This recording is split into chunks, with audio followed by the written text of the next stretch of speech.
Vamos ao debate, então. Vou começar com a Janaína Pascoal, que já se junta a gente aqui. Boa tarde, bem-vinda. Essa fala do Ricardo Salles afirmando que o Centrão é um grupo traidor porque tomou decisões que beneficiaram o governo, demonstram que o foco da comissão é mais político que técnico, na sua opinião? Não, com todo respeito ao deputado, eu entendo que a fala do deputado é até uma fala inocente ou pueril, né? Porque já era anunciado, né, que isso aconteceria, e não com essa CPI especificamente, mas assim, determinados partidos e determinados quadros são governo desde sempre. Não importa se o governo é de direita, se o governo é de esquerda, né? Quando o ex-presidente Bolsonaro se filiou ao PL, e aí as pessoas aplaudiram e eu critiquei, eu avisei, eu falei, gente, ele vai levar um monte de gente lá para dentro e essas pessoas vão, eu utilizei um termo não técnico, comer na mão do Lula, né? E já estão comendo, algumas estão disfarçando.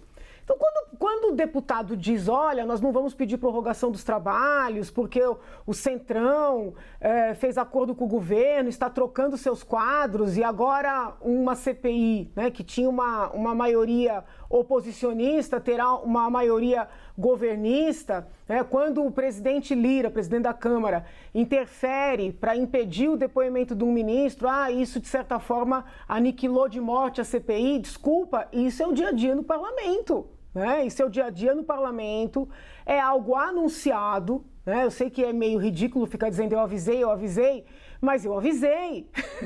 E vai piorar, porque conforme o governo vai se enraizando, né, ganha ali mais tração, os recursos já vêm sendo liberados com muita magnitude, isso vai aumentar. Os cargos estão sendo negociados, né, diferentemente do que ocorria com relação ao governo anterior, onde os formadores de opinião faziam uma fiscalização mais próxima, uma denúncia constante. No caso do governo do presidente Lula, que é um governo ao qual esses formadores de opinião são mais simpáticos, né, isso passa assim de maneira mais tranquila. Então a tendência é piorar, né, vai piorar. Então, assim, ou o deputado, e eu falo isso de maneira muito respeitosa, se conscientiza disso e acredita no seu trabalho, né? Porque sim, se de verdade existe algo a investigar, existe algo a mostrar para a sociedade, desculpa, não é porque o Centrão fez isso ou aquilo, não é porque o governo fez isso ou aquilo, não é porque o presidente Lira fez isso ou aquilo, é porque o trabalho é necessário, né? Ou isso é um fato, né? Ou, na verdade, é um argumento que se está encontrando para encerrar. Porque eu, como cidadã, fico chateada com uma fala dessa. Eu penso assim, poxa, é 14 de setembro. Nós temos aí praticamente, no mínimo um mês, né? Hoje é um mês e alguns 4 dias. Entendeu? Como assim já está jogando a toalha? Não pode. Né? Esses dias, o ministro Teixeira, né, que é o ministro da área, disse que o MST, ao invadir ali uma área da Embrapa, estaria apenas fazendo um protesto. Pode ser que sim, pode ser que não, mas não era isso que estaria a apurar? Como é que joga a toalha assim? A dificuldade, gente, para os deputados que se elegeram como sendo oposição, alguns de verdade e outros alegadamente, a dificuldade só vai aumentar. Né? Então, assim, ou abraça o que é importante, né, e faz o máximo para realizar, ou senão também vai virar jogo, aí sim vira jogo de cena.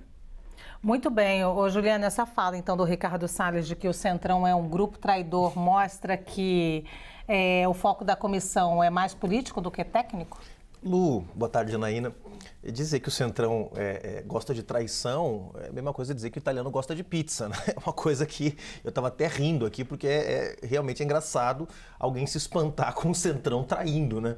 Porque é o grupo mais fisiológico da Câmara dos Deputados. Não tem nada de ideológico no Centrão, embora o Centrão, obviamente, tenha mais afinidade com posições mais conservadoras, mais do campo da direita, mas é um grupo político que é fisiológico. Já apoiou, como disse a Janaína, todos os governos de todas as orientações ideológicas que passaram pelo Palácio do Planalto nos últimos anos e chegou a ter um governo seu. Foi o governo do Temer, um governo que o Centrão tomou conta e deu as cartas do primeiro ao último dia. Agora, eu acho que a questão aqui central é que o Ricardo Salles está jogando a toalha, para usar a expressão que a Janaína usou aqui, é porque a CPI não mostrou nada. São 2 meses de trabalho praticamente.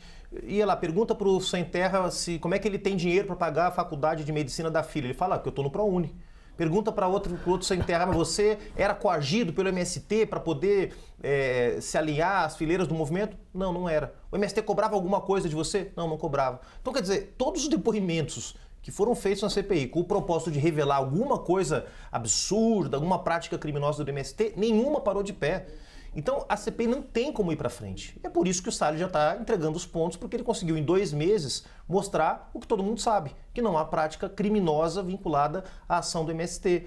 A própria Constituição brasileira diferencia ocupação de invasão, né? E isso tem código penal para enfrentar, não precisa de CPI nenhuma. Agora, o Brasil precisaria de uma CPI para enfrentar problemas do campo, né? Precisaria de uma CPI para, por exemplo, investigar a grilagem. A grilagem todos os anos rouba, repito, rouba da União, de estados e municípios, dezenas de milhares de quilômetros quadrados. Está documentado numa série de processos judiciais. Precisaria de uma CPI para ver o impacto do agronegócio predatório, não do agronegócio moderno, mas do agronegócio predatório sobre o meio ambiente, que polui, que joga pesticida de cima de avião em cima de comunidade ribeirinha. Isso está documentado também. Precisaria de uma CPI para analisar o impacto do trabalho escravo nas propriedades rurais, que uma minoria, sem dúvida nenhuma, mas que praticam esse tipo de crime. Então, eu gostaria de ter uma CPI, sabe, no Brasil, para mostrar para o país que há um setor, felizmente, minoritário do agronegócio que não está no século XXI ainda, que está no século XX, século XIX.